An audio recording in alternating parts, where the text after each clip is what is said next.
இப்போதான் மனசுக்கே நிம்மதியாக இருக்குது. ஃபஸ்ட்டு மேட்சே ஆர்சிபி ஜெயிச்சிட்டு வேற லெவலு. நேற்று பட்டிதர் செம்மையாக அடிக்கான். இப்போ விராட் கோலி கோலி அடியை பார்க்கணுங்க.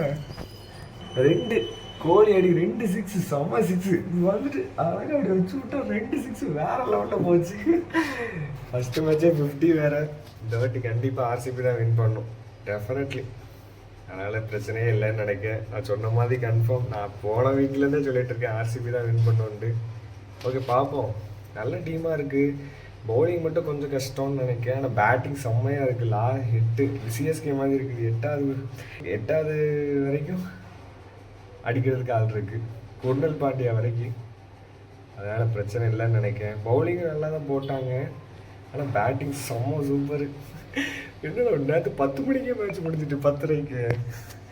நான் எப்பவும் 11:30 ஆயிரம் நினச்சிட்டு இருந்தேன். பார்த்தா அதுக்குள்ளே முடிச்சு விட்டாங்க. 17th ஓவர்லேயே முடிச்சு விட்டாங்க. வேறு லெவலு தான் போங்க.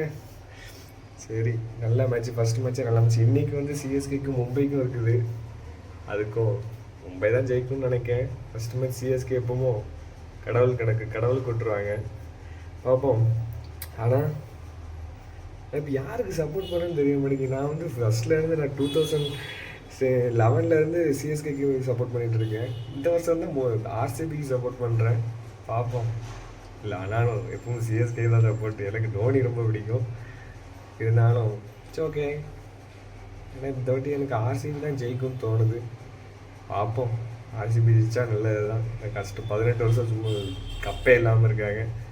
ஆனால் நேற்று 2 சிக்ஸு விராட் கோலி அடித்த சிக்ஸு செம்ம சிக்ஸு. நல்லா இருந்துச்சு. தொடர்ந்து 2 சிக்ஸ் அடித்தேன். 3ஆவது சிக்ஸு படாமல் விட்டுட்டு நான் நல்லா இருந்துச்சு. Okay bye.